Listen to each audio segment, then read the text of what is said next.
day that was there misses and enjoyed the President and Mrs. Ford very, very much. Very family. The kids would be on the airplane. Mrs. Ford's on the airplane. Wonderful, wonderful folks. Enjoyed them tremendously. From there, of course, we picked up President and Mrs. Carter. This was my first experience with a Southern gentleman and a Southern genteel lady. President Carter, as I said, was an instructor and a teacher. He also was an engineer. He involved in engineering, and I don't mean any negative, but if you know a lot of engineers, they like to line things up and keep real organized.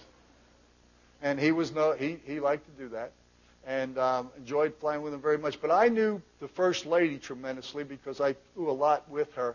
Now, when the First Lady flies on an airplane, it's not Air Force One. When a president has to be on the airplane to be Air Force One.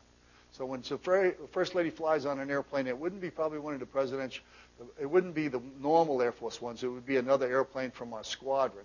And she would fly as the First Lady. And if you remember, during the Carter administration, at the end of the Carter administration, when they were running for office, the Ayatollah had our hostages. And President Carter decided strongly to stay in the White House and stay in the Rose Garden and work on the release of our hostages. And the First Lady went out on the campaign trail, and Rosalynn did most of the campaigning. And so I and my friend, Denny Stump, who now works in the White House, both of us, we used to switch on and off and take those missions. So we got very close with this First Lady. One of my most touching experiences I remember with Mrs. Carter is we were up in February, and it was in Maine, 21 below zero. And she was doing what the politicians call pressing flesh, touching hands, shaking hands, meeting people, doing a great job of it. And I went to help her on with her coat. We landed this one stop. I went to help this wonderful lady on with her coat, and she had one of these fleece-lined coats, and a heavy fleece line the inside, suede on the outside. In fact, they're actually come from Afghanistan, actually, and they're embroidered very little bit on the outside, but it's a heavy coat. It's about 30 pounds, and she needed it. You know, I mean, or maybe not 30 pounds, but it's a heavy coat. So I went to help this wonderful lady on with her coat. I'm standing behind her, and she slid her hands down in the coat and accidentally hit me in the groin.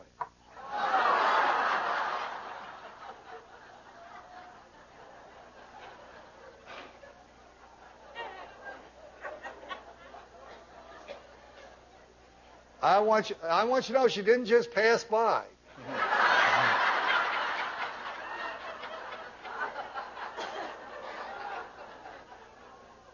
And it was a direct hit, and I was embarrassed. This wonderful, wonderful, genteel Southern lady was embarrassed, and she looked at me, and I looked at her. It was a semi-smile. We were both a little red. I mean, it was embarrassing, to say the least, but she went on about her business, left the airplane. I went on about mine. I went home that night. I told my wife about it, and she said, that was a touching experience.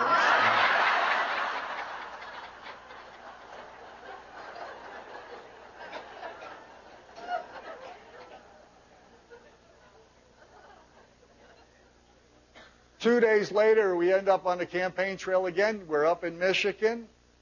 I want you to know, every day I went to work, I could get fired. So when I went to work, I'm focusing on today, and today's what I have to do. Whatever happened yesterday, that was yesterday. I can't do anything about it, whether it was good or bad. I'm focusing on today, and that's what I was doing. I wasn't focused on what happened 2 days ago with the coat, and we stopped at a stop. It was still cold up there, and I go to help the lady on with the coat, and this wonderful lady turns to me gently and says, Howie. I said, yes, ma'am. She said, you notice now I have a caped coat?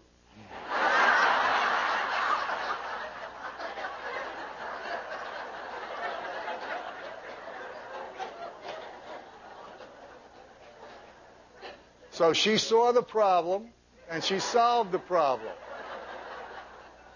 and let me off the hook very graciously. Wonderful, wonderful folks. From the Carter administration, we picked up Ronald Reagan. Now, Ronald Reagan, I was with him for 8 years. I was one of these guys, I don't know if I want an actor to be president. And I want you to know, I unfairly laid for this guy, waiting for him to mess up for 8 years, or waiting for him to be a phony or be a phony politician. I mean, I was trying to catch him, but I want you to know, ladies and gentlemen, I couldn't do it. The guy that I saw in the front of the camera is the guy I saw behind the scenes. If I went in to give this gentleman a glass of water, and while he was doing presidential work, he would do something every time to raise my self-esteem. I mean, and that's a boss. I mean, he was incredible. And I remember saying to Stu Spencer, who ran the campaigns for him during a second campaign, I said, this guy's one hell of a politician. He said, what do you mean? I said, well, yeah, I just can't catch him being phony. He said, that's why he's really not a good politician now. He's just one of the nicest guys you ever met in your life. And it's true. If you met Ronald Reagan and walk away from that meeting, you're going to say to yourself, everybody, whether you hated him, didn't like his politics, you will walk away from that meeting, it was possible, saying to yourself, you know, he was interested in meeting me. And he did it sincerely. It was incredible. Now, he also had a great sense of humor. I remember one time we were going to California. Now, he liked California. We spent 383 days in California. And I didn't mind being in Washington, D.C. And we'd get on the airplane, and we'd be going to Ohio, and he'd say, well, we're going in the right direction, but we're not going far enough. And he liked it. One time we were going to Texas, and he said, he got on the airplane, he said, Howie. I said, yes, sir. He said, you know, I'm going to Texas for a turkey shoot. I said, is that right? He says, yeah. He said, I don't know why I'm going to Texas to shoot turkeys. I got enough of them in Washington.